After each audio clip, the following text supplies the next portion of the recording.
Nah, kemarin juga kan habis gerbek sampah Pak Dewan ya, di Woi, Cikande. Nah, ini bukan gerbek obat sampah digerebek juga ya.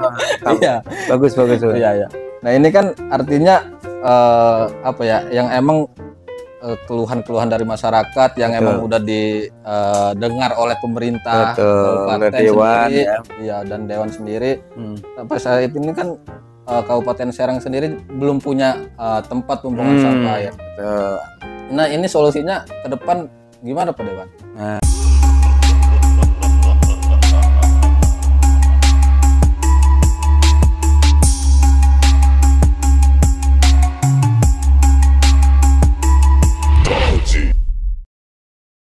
Halo Sobat Serang, kembali lagi bersama kita di program Tetakon Podcast. Di mana Tetakon Podcast ini inisiasi dari Forum Kerja Wartawan Online. mantap. Assalamualaikum Pak Dewan. Waalaikumsalam. Gimana kabarnya Pak Dewan? Alhamdulillah sehat selalu. Alhamdulillah kita siang hari ini kedatangan tamu yang spesial lah bagi kita semua, wakil rakyat Kabupaten Serang bersama Wakil Ketua DPRD Kabupaten Serang, Pak Agus. Gimana Pak? Alhamdulillah sehat di Arafah. Iya, Penuh berkah. ini Terima kasih. momen ini ya, lagi puasa. Puasa Arafah yang fadilahnya luar biasa. Alhamdulillah didatangi tamu-tamu yang energik, punya inisiator kebaikan di media nih. Terima kasih nih. Dari mana? Tetakon Podcast. Nah, mudah-mudahan inisiatifnya ini menjadi diikuti teman-teman media yang lainnya. Terima kasih. Siap, sama-sama Pak Dewan. Ya. Ya Pak Dewan, sebelum kita masuk ke obrolan agak serius ya. Ya, agak serius ya, boleh. Ini enggak ceritakan jenjang karir politik Pak Dewan sebelum masuk ke dunia DPRD sebagai wakil rakyat, karena ngelihat CV Pak Dewan ya sempet di dunia perindustrian lah. Masya Allah. Terima kasih Rifki, silaturahimnya ke ruang Pak Agus, dan mudah-mudahan silaturahim ini kita jalin terus sehingga informasi terkait dengan baik kedewanan, baik dengan partai, terkait pemerintahan ini bisa tersalurkan sehingga informasi sampai ke masyarakat sehingga memberikan manfaat ke masyarakat terkait dengan namanya cita-cita kecil, cita-cita setelah dewasa ada perubahan kan. Keinginannya ketika masih kecil kan cita-citanya tukang insinyur. Kayak Rano Karno tukang insinyur kan. Nah, bagus dari dari backgroundnya sih dari MIPA Kimia ya. Dari alumni dari Universitas Lampung, S1-nya di MIPA Kimia. Kimia ini yang murni tapi yang untuk laboratorium, kemudian ke perusahaan. Ya, cita-citanya jadi tukang insinyur, jadinya sarjana sains ini ya untuk ilmu pengetahuan dan teknologi lah sekarang. Nah, sempat juga bekerja di sebuah perusahaan alat kesehatan, di perusahaan pupuk organik. Nah, suatu ketika, karena Pak Agus ini aktif di struktur kepengurusan di PKS, rupanya dijaring sama teman-teman pengurus di atas. Dijaring, bagus waktunya nih untuk lebih berkhidmat melayani masyarakat, masuk ke dunia parlemen. Nah, itu di tahun berapa Pak Dewan ketika ada panggilan dari partai? Panggilan tuh ya, Masya Allah. Bermula di tahun 2009. Udah diminta oleh pengurus untuk turun ke parlemen, tapi waktu itu alhamdulillah masih bisa mengelak.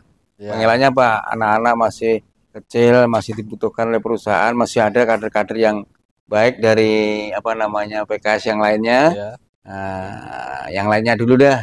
Bagus biar aktif bagi tugas di perusahaan. Alhamdulillah diterima. Nah, kemudian di 2014-nya kembali tuh, waktu itu Pak Haji Gembong yang sekarang ketua fraksi di provinsi, dan beliau sebagai ketua DPW sekarang. Waktu itu beliau sebagai ketua DPD, karena beliau diamanai di provinsi. Agus waktu itu masih sebagai bendara PKS di kabupaten, masih aktif di perusahaan, bahkan megang 2 perusahaan waktu itu, satu perusahaan alat kesehatan sarung tangan medis, satunya di pupuk. Begitu beliau mau naik ke provinsi, Pak Agus jadi panitia penjaringan ini, jaring. Suatu ketika diajak rapat tuh, Pak Agus, tolong disiapkan kader-kader di Dapil 2 untuk menjadi calon anggota dewan. Oh, jaring ceritanya. Jaring pertama diajak rapat, jaring kedua ditanya, yakin nggak dengan calon-calon A, B, C, D ini akan dapat 1 kursi? Insya Allah. Nah, insya Allah yang kurang meyakinkan ceritanya. Nah, di rapat berikutnya Pak Agus nggak diajak. Kemudian setelah nggak diajak, bertanya-tanya, kenapa nih Pak Agus nggak diajak? Justru dipanggil sama beliau. Agus waktunya turun ke dunia politik, jadi parlemen. Karena nggak nendang nih kalau nggak Pak Agus nggak turun. Nah, tadinya jadi panitia penjaringan malah dijaring akhirnya. Nah, akhirnya nyemplung lah Mas. Nyemplung sekalian. Nah, tentunya namanya dari dunia usaha, dari perusahaan ke ini kan pasti harus ada niat yang dalam dulu, niat yang mulia, dan dapat izin dari orang tua, keluarga dulu kan. Lama itu prosesnya. Alhamdulillah dengan proses kurang lebih 3 bulan 4 bulan akhirnya lampu hijau nih. Kling, ya wes turun, tapi aja kenceng-kenceng, gimana ini? Ceritanya begitu nih, cerita singkatnya. Jadi untuk ini Pak Agus periode keberapa? Alhamdulillah ini baru periode yang kedua. Bakal ketiga nggak Pak Agus? Jangan lama-lama. Jangan lama-lama. Tingkat naik ke provinsi atau jangan lama-lama. Kalau mau naik dan mau tetapnya ini, kita udah ada mekanismenya, sudah ada panitianya, dan sudah ada aturannya. Kita ikutin saja dari struktur dari partai, apakah Pak Agus harus naik ke provinsi, apakah tertentu kabupaten, tinggal siap ditempatkan di mana aja, namanya kader kan, sampai nawatola. Jadi nunggu mandat dari partai, perintah laksanakan. Siap laksanakan. Tapi kita nggak minta saya mesti naik ke sini, enggak gitu. Kalau di PKS sistemnya begitu, karena juga ada aturannya diada-adanya. Nah, Pak Agus, selama Pak Agus di parlemen sebagai wakil rakyat, apa selama ini yang Pak Agus bawakan aspirasi masyarakat Kabupaten Serang? Melihat kan kemarin baru aja ya DPRD reses itu. Apa yang didapat keluhan-keluhan dari masyarakat Kabupaten? Ini seninya dan perjuangan dan berkhidmatnya ke masyarakat ketika kita niat mulianya menjadi anggota dewan, menjadi parlemen, ketika turun di masyarakat, ketika kita di masyarakat harus siap dengan apapun keluhan masyarakat, permintaan masyarakat. Namanya dewan ini ibaratnya dewa. Ibarat ada warga yang sakit, nggak punya BPJS, kemudian ada warga sakit, nggak dapat kamar, tolong Pak Agus. Nah, alhamdulillah. Maka di situ perlu komunikasi, perlu koordinasi, dan perlu membuka hubungan yang baik dengan mitra OPD supaya kita bisa menjalin komunikasi. Bagus, airnya nggak ngalir dari PDAM. Wah, jadi tugasnya dewan di masyarakat harus siap ada keluhan-keluhan dari masyarakat.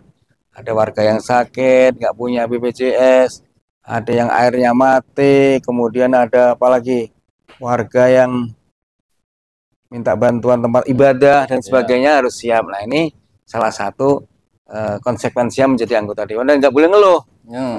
Apalagi dimintain mau lebaran nih, bagus nggak ada bebek nih. Jangan sampai kamu nggak punya duit, nggak percaya dewan nggak punya duit. Nah, untuk itu kita harus apalagi di PKS kita harus berkhidmat, melayani rakyat dan konsisten. Nah, jadi nggak boleh ngeluh ketika sudah turun diamanai menjadi dewan, niatkan mulia untuk berkhidmat, melayani dengan sepenuh hati. Nah, maka insya Allah kalau ini kita jalankan, niat kita mulia, membantu meringankan masyarakat, kita akan dimudahkan dan dimudahkan. Insya Allah di pilihan-pilihan ini, anggaplah ini sebagai bentuk layanan kita ketika kita baik kepada masyarakat, kepada manusia. Insya Allah nanti akan dimudahkan juga. Konsep prinsip Pak Agus begitu saja. Tapi Pak Dewan, sekarang ini nih DPRD sendiri lagi ngegodok apa sih yang dari reses? Reses yang barusan keluhan-keluhan dari masyarakat kan pastinya dirapatkan di paripurna. Nah, ini betul sekali. Ada hal yang digodok nggak saat ini dari kawan-kawan dari dewan? Pasti Mas Rifki. Jadi ketika anggota dewan turun ke masyarakat, baik dalam bentuk yang formal maupun non formal, contoh kemarin beberapa pekan yang lalu kita reses.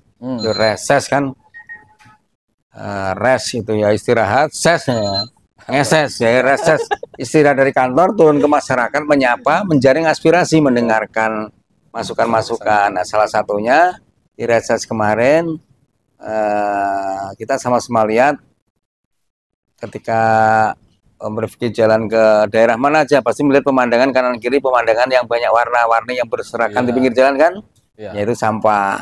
Pasti ketika reses, Pak gimana nih darurat sampah, banyak sampah, penanganannya seperti apa nih Pak Dewan? Aja turu baik kan, anak bahasanya apa penanganannya ini? Nah, salah satunya itu. Kemudian ada keluhan, Pak Dewan jalan rusak, Pak Dewan jalan pada bolong, tidak ada penerangan jalan dan lain-lainnya. Pak Dewan minta traktor, Pak Dewan rumah nggak layak huni pada mau roboh nih. Itu salah satu suara-suara dari masyarakat, dari rakyat, dari konstituen kita yang harus kita perjuangkan. Nah, PR utama ketika kemarin kita turun di masyarakat, salah satu pertanyaan, salah satunya adalah penanganan sampah, betul. Kemudian ketika teman-teman pengen masuk kerja nih, contoh mau di Nikomas atau mau di Pong, mau di pabrik, Pak, masa kita mau kerja mesti bayar dulu? Nah, itu PR juga itu. Gimana ke depan? Ya ini dibuat solusi, jangan sampai berkelanjutan. Berkelanjutan maksudnya apa? Tahun ini masuk ada yang bayar 10, 6 bulan berikutnya malah naik jadi 15, naik terus 25. Sekarang bahkan ada yang dengar-dengar sampai lebih dari itu. Nah, ini juga harus kita PR kita supaya ya sebagai wakil rakyat kita mewakili masyarakat harus ada solusi. Kalau itu hasil reses kemarin sudah kita catat, kita sampaikan kepada OPD, dan nextnya harus menjadi prioritas aspirasi-aspirasi yang melalui suara masyarakat. Dari itu kita sampaikan ke OPD dan jadikan program untuk ya mengatasi masalah-masalah di masa. Contoh nih, ketika masyarakat penanganan sampah nggak bagus, prioritaskan. Ini kan jadi isu utama nih, sampah kan. Prioritaskan supaya penanganan sampah ini tuntas, ditargetkan. Mau tahun ini, mau setengah tahun ini harus ada. Maka harus koordinasi dengan OPD. Dengan OPD, kendalanya apa nih? Mungkin nggak ada tempat pembuangan, bak pengangkutan dan lainnya. Ya kita anggarkan untuk ke situ. Salah satu fungsinya Dewan, ya penganggaran. Maka mau menganggarkan untuk apa? Ya penyelesaian PR-PR terhadap yang ada di masyarakat, yang ada di pemerintahan Kabupaten Serang. Kok sampah nggak kelar-kelar, apa sih sebenarnya masalahnya? Nggak punya tempat, siapin tempat. Belum punya tempat, mungkin kerjasama dengan yang punya tempat. Alat untuk ngangkut nggak ada, ya kita anggarkan untuk beli alat angkutnya, begitu. Nah, sampai saat ini kan ya Bupati Pak Dewan juga sebagai partai pemenang di pemenang ya. Pengusung di Pak Wakilnya baik. Ya program ya prioritas Bupati dan wakilnya salah satunya sampah. Betul. Nah, kemarin juga kan habis gerbek sampah Pak Dewan ya di Cikande. Nah, jadi bukan gerbek obat ya, sampah digerebek juga. Iya. Bagus. Iya. Nah, ini kan artinya apa ya, yang emang keluhan-keluhan dari masyarakat yang emang udah didengar oleh pemerintah kabupaten Dewan, sendiri, dan Dewan sendiri. Sampai saat ini kan Kabupaten Serang sendiri belum punya tempat pembuangan sampah air. Nah, ini solusinya ke depan gimana Pak Dewan? Nah, untuk itu makanya harus sinergis nih antara pemerintah dalam hal ini Bupati dan jajarannya dan OPD, kemudian masukan-masukan dari Dewan, kemudian sinergis ketika ada problem utamanya sampah nih, numpuk. Kenapa ini numpuk? Nggak punya tempat untuk buang. Nah, kenapa ini numpuk? Nggak punya alat untuk ngangkutnya. Nah, maka solusinya apa? Harus punya tempat, dianggarkan untuk alat angkutnya. Ya, ketika rapat dengan OPD melalui mitra-mitra komisi, dianggarkan, prioritaskan untuk penanganan sampah. Beli apa nih? Mobil sampah, terus apa yang motor kecil pintar ya. Anggarkan supaya bisa diangkut, dan sekarang setelah diangkut tempat buangnya sudah ada. Tapi mungkin kanan kirinya masyarakat belum ya diselesaikanlah, mungkin belum karena dapat kontribusi ataupun keringanan ya. Nah, bisa aja sih sebenarnya kalaulah sekarang ini setelah adanya Bupati Wakil Bupati terpilih, yaitu Ibu Ratu Zakia dan Pak Najib ini, nah harus punya target prioritas sesuai dengan visi misinya kemarin, penanganan sampah lah, kemudian honor RT RW, kemudian Masjid Apung lah. Nah, tolong diprioritaskan yang masalah utama dulu, prioritas sampah dulu. Misalnya. Karena sampahnya kan kelihatan mata kan? Iya. Kelihatan mata. Kalau honor kan nggak kelihatan nih. Nggak kelihatan udah dibayar belum, nggak kelihatan masalah. Iya. Prioritas sampah dulu. Iya. Nah, contoh nih. Kan dengan pemerintahan atasnya di gubernur, kita kemarin bareng-bareng. Kemudian dengan tetangga sebelah, dengan kota Serang, ya kan pemekaran dari Kabupaten Serang. Beliau punya tempat pembuangan di Cilawong. Yuk komunikasi nih antar pimpinan daerah, bupati, wakil bupati, ke wali kota, wakil wali kota, ke gubernur. Yuk 100 hari pertama ini wes lah. Yang penting sampah selesai. Contoh nih, buka dulu nih pintu gerbangnya Cilawong jegrek, kerjasama antara kabupaten dan kota Serang. Gimana sampah beres dulu nih, buang ke sini. Ya udahlah. Kaitan kerjasamanya seperti apa? Ya retribusinya lah, kontribusinya udah bisa dibicarakan lah. Rasanya penting ini beres dulu, seret kan bisa dikomunikasikan kan. Nah nanti setelah itu baru penyiapan tempat, mau dijadikan sampah diolah jadi briket lah, jadi sumber bahan bakar apa kan next jangka panjang nih. Yang penting jangka pendeknya gimana 100 hari ini PR sampah ini selesai. Nah, clear lah gitu. Nanti kita duduk bareng mungkin dengan OPD, dengan bupati supaya ada solusi terbaiknya seperti apa. Buat aja tuh schedule-nya nih. Minggu ini apa, minggu kedua apa, bulan ini apa, sehingga pada targetnya 100 hari beres itu sudah ada upaya-upayanya. Kan tinggal ngerahkan pasukannya. Di bawah ada Pak Camat tinggal ngomong ke Pak Lurah. Ada LH, ada OPD lain. Insya Allah sih dengan sinergis bareng-bareng, insya Allah akan jargon bahagianya ya tercapai. Jangan bahagianya Serang bahagia. Bahagianya akhirat saja, dunianya nggak bahaya. Sama perserakan nggak bahagia kan? Itu kalau bahasa. Iya siap. Harus gitu. Siap. Kita break dulu Pak Dewan ya.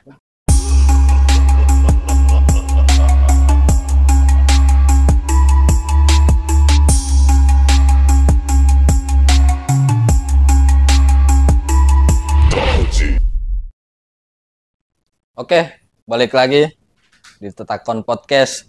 Dari ruang bicara kita bangun daerah bersama. Mantap. Bersama Pak Dewan, Wakil Ketua DPRD Kabupaten Serang. Terima kasih Mriki. Ya, Pak Dewan, tadi kita udah ngobrol panjang lah soal sampah dan sebagainya, karena itu harus kita kawal di 100 hari kerja program Bupati dan Wakil Bupati. Baik. Selain itu juga, ini kan lagi marak-maraknya Pak Dewan ya, di Kabupaten Serang ya, khususnya maupun luasnya di Provinsi Banten.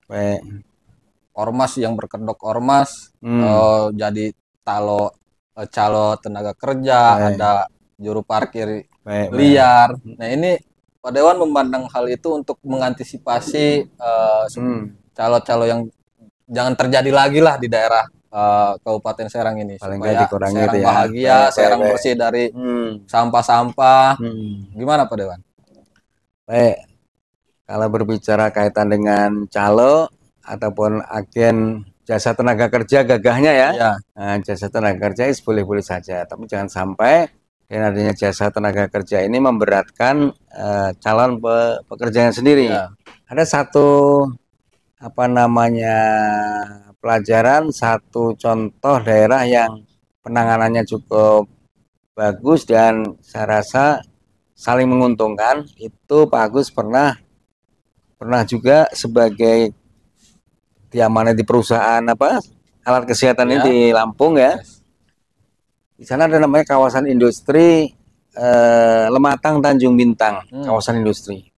Nah di situ sama, ketika mau masukkan karyawan dan sebagainya itu kepala desanya, kemudian karang tarunanya, dan macam-macam datang ke pabrik. Nah, tangtung,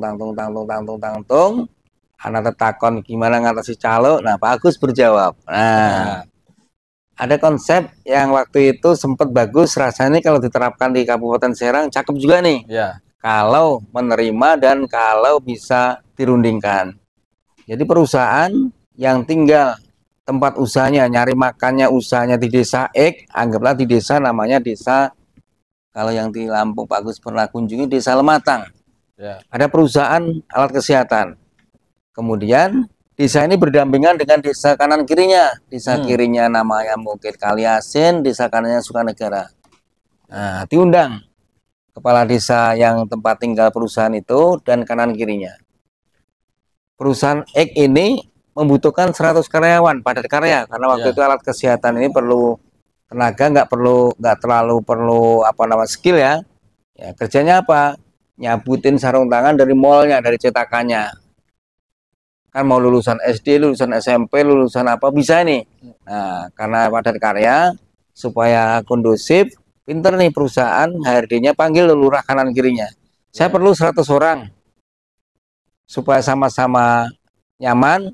Pak Lurah, lurah yang bertempat tinggal di pabrik ini saya minta 50, saya kasih jatah 50. Ya. Kemudian lurah kanan kirinya 25, 100 kan? Ya. Nah, dengan catatan saya nggak mau ketika nanti masuk kerja bawaannya Pak Lurah yang ketempatan tinggal ini ada masalah. Ketika ada masalah saya kembalikan ke Pak Lurah. Oke. Kemudian lurah yang ketempatan ini ketika merekrut karyawan warganya dengan catatan, tak bantu masukin dengan catatan pajakmu diberesi. Yeah. Nah, kemudian kelakuannya baik, tidak merepotkan dan membuat masalah di perusahaan sehingga perusahaannya maju dan nambah-nambah terus. Nah, ketika Pak Lurah nih memasukkan 50 anak-anak yang direkrut ini masih 50, kanan kirinya 25, nextnya ketika Pak Lurah ini nanti mau nyalon lagi, kira-kira 50 nanti milih Pak Lurah nggak? Milih Pak Lurah kan? Milih Pak Lurah.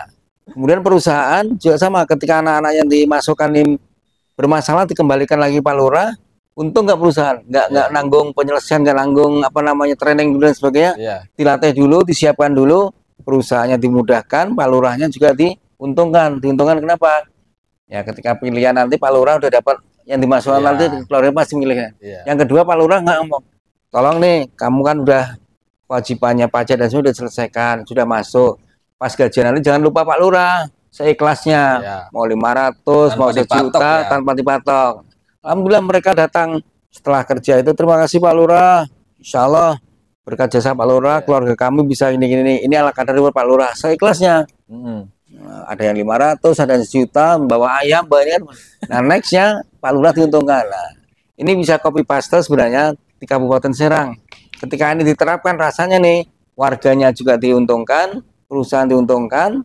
Nah, Kadesnya pun diuntungkan. Nah, harus ada kerjasama yang baik supaya antara pemerintahan terendah dalam hal ini mungkin dari kepala desa, dari camat, dari pemerintah daerah supaya bisa sinergis.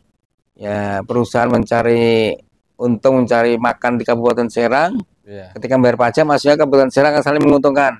Karyawannya masuk dari warga setempat kan nyaman kalau seperti itu.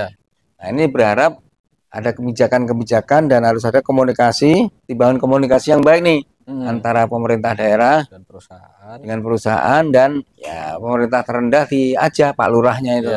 Karena itu kunci Pak Lurahnya ini. Nah, kalau sekiranya antara ada kerjasama perusahaan dan pemerintah setempat, kita ambil contoh ya Kabupaten sendiri PMK mengadakan job fair, job fair ya. Betul. Misalkan job fair perusahaan A butuh karyawan speknya ini sebutnya 500 karyawan. Betul. Nah, sedangkan yang ngelamar job fair ini ribuan yang membludak artinya. Dan ini job fair ini seharusnya gimana sih Pak Dewan untuk apakah emang ada kerjasama yang harus kebutuhan masyarakat ini yang didata dulu kah yang nganggur berapa, artinya kerjasama dengan perusahaan kan nggak satu dua gitu. Betul. Itu berarti artinya harus ada kompetensi yang betul. Ya. Jadi ibaratnya begini, nanti nextnya pemerintah daerah ataupun Disnaker melalui ini misalkan buat BLK, Balai Latihan Kerja. Balai Latihan Kerja ini bisa menampung warga Kabupaten Serang, siapa aja bisa masuk sini. Nah, tinggal kerjasama dengan perusahaan. Niko Mas, untuk tahun ini lu perlu berapa orang? Misalkan 20. Untuk kompetensi apa? Jahit dan ngelem. Nah, di BLK ada pelatihan jahit dan ngelem. Yang alokasi nanti untuk perusahaan ini. Kemudian pabrik alat kesehatan misalkan nih, tensi darah atau apa? Nanti saya perlu 10 orang. Keterampilannya apa? Yang ngerti ngaduk-ngaduk bahan kimia. Nah, nanti harus ada di BLK ini training tentang ngaduk-ngaduk bahan kimia supaya nanti ketika masuk di sana sudah tahu. Saya perlu tapi tenaga kasar nih. Ya apa sopir forklift lah, bagian mindah-mindah dan sebagainya kan harus tahu nih safety-nya nih. Nah, di BLK ini sudah kerjasama masing-masing pabrik sesuai dengan kompetensinya. Jadi yang lulusan ngelem, lulusan jahit, lulusan ngadu bahan kimia nanti sudah kerja lulus nanti penempatannya nanti pabrik udah kerja sama dan harus punya kompetensi yang dikeluarkan oleh BLK atau Disnaker nih. Kan mereka tinggal kerja sama. Saya perlu 10 orang, sudah ada nih. Ini yang punya kompetensi, ini sudah terlatih, kan enak nih. Nah, rasanya kalau ini dibangun ya pelan-pelan bisa mengurangi ya kalau bahasanya. Di Kabupaten Serang sendiri kan tentulah perusahaan kan harus ada kriteria untuk pengalaman. Nah, kan pasti. Gimana kalau yang baru lulus sekolah gitu, Pak Dewan, yang belum punya pengalaman, artinya kan Pemkab sendiri juga harus punya wadah untuk orang-orang yang baru kuliah. Latihan lah bahasa itu ya. BLK itu untuk Kabupaten Serang ada BLK-nya nggak, Pak Dewan? Kalau yang balai besar kan sudah ada kita balai latihan kerja yang di mana tuh Karapalima itu. Iya. Nah, kemudian dari program pusat juga ada namanya BLK melalui kerjasama dengan pondok pesantren kah, dengan sekolah yang boarding kah, sudah ada namanya BLK itu. Nah, disiapin tempatnya, peralatannya, ada BLK tentang jahit, dibantu itu. Ada gedungnya, ada mesin jahitnya, di training, nextnya yang sudah pernah training keluar sertifikat ketika ada pabrik yang memerlukan, ini tinggal rekrut. Kalau yang mau mandiri ya tinggal lanjutkan nih, sudah di training sudah ada ini. Nah, di Kabupaten Serang ini memang kita nanti perlu ya kerjasama dengan perusahaannya harus diintankan lah supaya tahu nih, kita Kabupaten Serang ini punya lebih dari 600 perusahaan. Ibaratnya perlu satu tahunnya 10 saya udah ketahuan dah 6.000 kan. Nah, kalau ini prioritas untuk masyarakat Kabupaten Serang rasanya akan bisa mengurangi angka pengangguran. Jadi nextnya harus kerja ekstra, kerja keras, komunikasinya dibangun antara pemerintah dan perusahaan, kemudian dengan perusahaan. Kalau Pak Agus bilang segitiga ABG-nya dihidupkan. ABG ini apa? Ya dari akademisinya juga ikut berperan untuk pelatihan, dari bisnisnya, dari perusahaannya juga ikut aktif, dan dari government pemerintahnya ikut turun, makanya akan nyaman nih. Dari akademisinya, dari pendidikannya, ketika lulus harus ada disertai potensinya. Dari dunia bisnisnya kerjasama supaya nanti masuk sudah terlatih dan siap kerja. Pemerintah membuat kebijakan, rasanya sih ya bisa mengurangi lah walaupun nggak tuntas apa namanya pengangguran dan calo-calo nih. Dan sampai kayak film India kan, ruwet mau ke sini, rupanya sindikatnya calo, mau ke situ temennya calo, mau ke Pak Polisi, mohon maaf Pak Polisi juga dapat bagian. Nah, ini kan di Kabupaten Serang kayak benang ruwet masalah calo-calo ini. Makanya mau kita urai lah supaya nanti nggak ruwet lagi, pelan-pelan. Dengan bisa jadi kalau yang Dewan itu dibanding ke tempat lain yang sudah penanganan tenaga kerja. Mungkin gitu Mas Rif. Siap Pak Dewan. Mungkin terakhir Pak Dewan. Terakhir, apa ini lagi ya menjelang SPMB lah, Dewan. Rame. Tentunya ya hal-hal yang udah kita tahu bersama Pak Dewan. Ya ada titip menitip, secara sistem donasi selalu permasalahan, ngitung meter kan ada. Tahun kemarin kan viral di Tangerang itu dari rumahnya ke sekolah diukur. Nah ini gimana Pak Dewan untuk supaya nggak ada lah di Kabupaten Serang ini? Nah terkait dengan itu kan pasti kembali kepada kebijakan aturan ya. Karena ini aturannya dari pusat melalui Kementerian Pendidikan. Tentunya di Kabupaten Serang akan mengikuti aturan tersebut. Untuk itu kita koordinasi dengan Dinas Pendidikan, dengan sekolah-sekolah, pastilah namanya sekolah negeri, dengan lulusan yang anggulan lulusan SD negeri Kabupaten Serang, SD IT swasta dan sebagainya, nggak akan mampu semua ketampung di negeri kan. Nah dengan persyaratannya apa nih yang membuat masyarakat menerima dan apa namanya tidak menimbulkan keributan dan tidak merepotkan apa namanya ya teman-teman yang punya jabatan. Terus terang kondisi penerimaan tahun ini, tahun sebelumnya Dewan direpotkan. Pak Dewan tolong anakku, pasti banyak Pak Dewan tolong Pak Dewan tolong ini. Jadi nggak profesional, nggak objektif tuh. Nah Dewannya ngubungin Pak Kepala Sekolah, Pak Kepala tolong nih yang pintar, yang berprestasi, yang nggak kenal Dewan, nggak kenal pejabat, nggak bisa masuk. Karena sistemnya kurang tepat. Sebelum jauh ke situ, mengingatkan Pak Agus waktu kecil namanya seleksi masuk perguruan tinggi ada apa namanya PMKA, PMDK. Iya. Kemudian ketika masuk sekolah SD, SMP atau SMA namanya pakai NEM, nilai EPTA Iya. murni. Itu rasanya cukup adil dan cukup bijak. Misalkan nilai Pak Agus 40 NEM-nya nih. Iya. Nilainya Om Rifki waktu itu misalkan 35. Pengen masuk SMP Negeri 1 Serang. Favorit. Karena kan di ranking dari Iya. NEM-nya kan. Iya. Yang daftar berapapun saya di ranking. Saya perlu 3 lokal, berarti kurang lebih misalkan 150. Yang daftar di ranking dari nilai tertinggi sampai terendah. Seret. Nah, masuk 150. Yang lainnya pasti akan nyari SMP negeri yang lain kan. Iya. Tapi ketika menerima pengumuman ini nyaman. Ya wajar nilaiku di bawahnya. Ini kok kan terima kan. Iya. Nah, kalau sekarang kalau zonasi, kalau mohon maaf apa nama jalur apapun itu, iya. Saya tinggal di sini, nilaiku bagus nggak diterima. Jarak saya dengan jaraknya itu kok deketan saya, tapi yang diterima di situ ada apa nih? Nah, ini kan membuat peraturan ini, kebijakannya membuat kurang nyaman, ya? Sehingga harus dievaluasi lagi supaya kebijakan ini pro rakyat, pro anak-anak kita, supaya ya yang berprestasi tetap bisa sekolah di tempat yang bagus, dan yang kurang berprestasi ya memahami, dan insya Allah walaupun dengan sekolah bukan di negeri, insya Allah masih bisa ini. Artinya kebijakannya yang perlu dikaji lagi, dievaluasi. Jadi tidak merepotkan dan tidak ada soal titip menitip yang membuat nggak nyaman juga nih. Iya. Misalkan anaknya Om Rifki titip Agus bisa masuk. Iya. Anakku nggak bisa masuk padahal lebih dekat dan lebih pintar. Nah, nanti awas nanti pas pilihan nggak pilih Pak Agus. Karena ini membuat yang nggak nyaman ya. Iya, nah, berarti yang kajian tentang ini, peraturan ini harus mestinya sih dikaji lagi supaya menimbulkan kenyamanan. Apa harus dibalik lagi dengan waktu zaman dulu Pak Agus? Nah, ada baiknya itu, cocok gitu. Kalau menurut pribadi Pak Agus cocok. Sehingga ketika menerima keputusan ini, menerima, oh ya wajar mau anakku NEM-nya di bawah standar SMP ini kok. Nah, kalau sekarang bisa nggak diterima di SMP itu alasannya apa? Jaraknya selisih 1 meter, kan nggak ini sih. Padahal pinteran aku jarak kurang 100 meter. Nah kan kurang ini nih.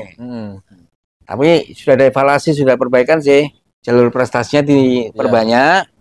Nanti yang jalur zonasinya bahasanya disedikitkan, mungkin jalur prestasinya 75%. Nanti kita koordinasi dengan Dinas Pendidikan supaya ya paling enggak berusaha ke lebih bagus, lebih bijak lagi lah gitu. Pak Dewan, harapannya Pak Dewan ya beri pesan dan kesan lah kepada masyarakat Kabupaten Serang. Ya entah itu kita harus sama-sama mengawal 100 hari kerja agar tidak anjlok dengan bupati-bupati yang inilah. Karena programnya kan prioritasnya cukup Masya Allah lah Pak Dewan. Betul. Sampah harus dibersihkan, betul. calon tenaga kerja juga harus diberantas. Mungkin Pak Dewan bisa sampaikan kepada masyarakat Kabupaten Serang. Ya, Pak Agus sebagai wakil rakyat, yang rakyat sesungguhnya adalah yang di luar sana ya. Artinya sebagai wakil harus benar-benar memberikan membantu memberikan solusi dan bekerja dengan sama, bekerja antara legislatif dan eksekutif bekerja sama sehingga memberikan manfaat kepada masyarakat. Ketika ada pemimpin yang pasca pilkada kemarin, tentunya PR-PR yang belum selesai di masa sebelumnya, penanganan sampah, calon dan sebagainya, yuk kita kerjakan bersama-sama dengan sinergis, saling bahu-membahu sehingga permasalahan misalkan bisa diselesaikan dengan sinergis lah, kerjasama. Termasuk ya permasalahan calon tenaga kerja, yuk masa sih nggak bisa diselesaikan? Ya, komunikasi dibangun antara perusahaan dengan pemerintah, dengan akademisi, rasanya sih akan bisa. Itu yuk kita bareng-bareng sinergis untuk membangun Kabupaten Serang bareng-bareng sehingga jargon Kabupaten Serang bahagia ini bisa terwujud dengan kerja bersama. Tidak ada lagi 01, tidak ada lagi 02, adanya masyarakat Kabupaten Serang, ini kemenangan bersama. Yuk kita bareng-bareng membangun Kabupaten Serang dengan berupaya di masyarakat dimanapun tempat tinggal kita menjadi manusia yang bermanfaat, memberi manfaat. Ketika ada masalah sampah, yuk kita promotor sebagai motivator, sebagai inisiator untuk penanganan sampah. Bermula dari lingkungan kita masing-masing. Insya Allah ketika semua ini menjadi tanggung jawab kita bersama, rasanya sih akan menjadikan Kabupaten Serang ini menjadi lebih baik. Dan dimanapun kita ditempatkan, dimanapun tempat kita tinggal, berupayalah memberikan manfaat kepada sekitarnya, jangan menjadikan masalah, justru menyelesaikan masalah. Katanya Pak ulama, Pak Kiai kan, apa namanya, khairun-nas anfa'ulina, jadilah manusia yang bermanfaat dan memberikan manfaat, jangan menjadikan masalah. Nah, ketika ada masalah berupaya menyelesaikan, insya Allah memberikan manfaat kepada manusia dengan sesuai dengan ininya masing-masing. Kalau lah Pak Agus ibaratkan sebuah rumah, ada yang berperan sebagai bata merah, berperan sebagai jendela, berperan sebagai pintu, berperan sebagai genteng. Jadilah apapun peran kamu yang berkualitas dan bermanfaat. Selesai urusan. Luar biasa. Gitu. Ini arah takon-takon macam-macam gitu. Ya, mudah-mudahan sama-sama mereka tetap semangat. Nanti lain waktu kita bisa bertemu lagi bersama kita di Tetakon Podcast. Boleh, sambil ngopi sambil teman-teman forum kerja wartawan online Serang. Wartawan online Serang. Terima kasih sama-sama Rifki dan kru. Mudah-mudahan ini sebagai inisiator dan motivator teman-teman supaya ketika ada permasalahan di Kabupaten Serang kita paling enggak menjembatani menjadi problem solvernya, penyelesaiannya. Terima kasih sekali lagi. Mudah-mudahan ke depan menjadi apa namanya salah satu solusi melalui media-media apa nih, Tetakon Podcast ya. Nah, ada tetakon, ada jawabnya, ada solusinya kan. Aja takon baik orang jawab. Konon go. Sip. Terima kasih banyak Pak Dewan. Assalamualaikum warahmatullahi wabarakatuh. Waalaikumsalam warahmatullahi wabarakatuh. Shake hand. Konon.